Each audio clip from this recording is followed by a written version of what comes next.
Live on the YouTube. Quiet on the set. Only person that should be talking is me and Edward. Good Friday, everybody. Happy Memorial Day weekend. What are you thankful for today? Thankful for Evan. He's a great Good. client. Question for everybody as we get into today's show. Would you rather be given $100 million or earn $20 million? Ooh. I'd rather be given $100 million.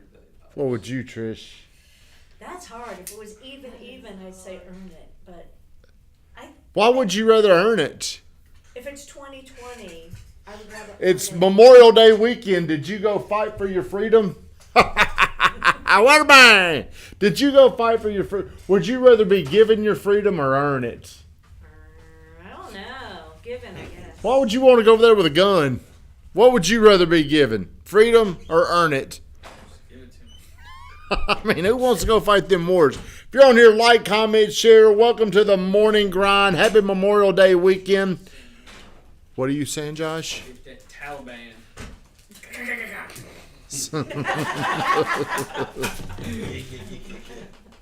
All right. I'm going to move right into the show because, I did this post yesterday, this video, where I was 100% wrong on predictions. Around October, November, I started researching mortgage rates and the bond market and inflation, and I was making these calculations based off what this guy named Barry Habib, who I think is always right. Well, we're not always right, and he wasn't right. And I think a lot of people, so here's what I'm going to do is I'm going to talk about why making predictions and making goals, there's a lot of things there. Because when you're making a goal, a lot of times you're making a prediction. What have you found when you're making these big goals, Josh? I'm almost overwhelmed. Overwhelmed. Okay, so I was making a big prediction as a goal. Hopefully, I was hoping mortgage rates would be back in the 5s by May. It all made sense because mortgage rates follow inflation, and he had all this data, and he was showing exactly how inflation was going to go down based off year-over-year numbers. It just made sense. We should be at 5%. We're in May, and mortgage rates ain't at 5%. Here's what I found. There's a lot of things that happen with these predictions or your goals that are outside of your control. So what should you focus on instead of the step-by-step process? I said it this morning. Don't focus on the mechanics. Focus on your commitment. We did not get to 5%. We didn't get to 5.9%. Should we fold up and quit here? No. So a lot of things whenever you're making this big plan. Hello, Hayden, Van Grafton, Sammy, Ali. Thank y'all for getting on here. Please share the stream. Whenever you're making your plan, just know there's going to be things, events outside of your control. They're going to pop up. Are they going to set you back and crush you?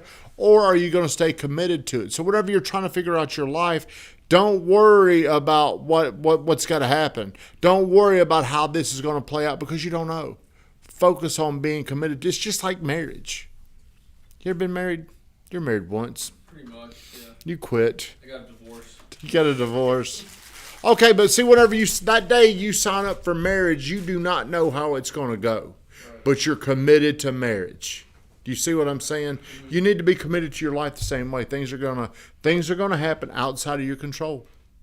He's gonna do something to you one day, and you're gonna be like, man, I can't ever forgive Josh for doing that to me. He's going to do it back to you. Your girlfriend's going to do it to you. We're human, and we live in a world where things we can't predict, things we don't know, things just aren't going to go our way. But the one thing you can keep control over, the one thing you can focus on is your level of commitment. You are putting a post out about it every day. Mm-hmm. Okay? The other day, Ed said a typical narcissistic thing. Damn, you don't get many likes. You got a lot of haters. Here's what I'm going to tell you. Those are one of those things, if you don't see people responding, if you don't see people making you feel good, you're not doing it to get likes.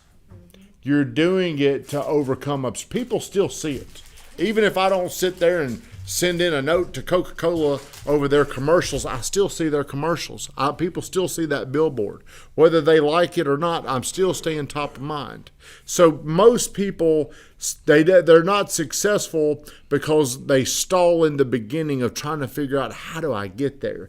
I was talking to this man right over there in the corner the other day, and he's trying to make sense of, how am I going to do this? How am I going to do that? I'm in this bind right now. Whenever I sold this house that we were living in, and that payment was $2,950 a month. When I bought that house, I thought, how the hell am I going to be able to afford that? This morning, I was calculating the new house payment. And I'm sitting there like, damn, why did we do that? The reason why, that interest rate on the old house was 3.125%. The interest rate on this one's going to be double that. It may even be triple. The house payment is probably going to be triple. Now, I'm committed to it. When you're committed, you learn how to fight at a completely different level. Steve Waldron told me this one time, one of my favorite people in the world. I'm going to call that man today. He's an attorney here in town. You know him. Didn't he help y'all? He was talking about life, and he said something that really stuck with me. He was saying something, and the way he ended what he was saying, he's like, and Tommy, when you're around him, he's like an old Southern gentleman. He said, and I know how to fight. What does that mean to you? Some people may think that's like in a box. Will you answer the phone? It's in your it's in your hand. Apologize. I'm trying to not cuss as much. But he said, I know how to fight. Yes, he is. A lot of people just don't know how to fight. They've got something. Maybe they've been evicted from their place. They got to go find a place. Fighting looks like this. Solving that problem. I got to talk to her. Van, we got a problem at the house we got to fix. Shut us down, Veen Grafton. I'm trying to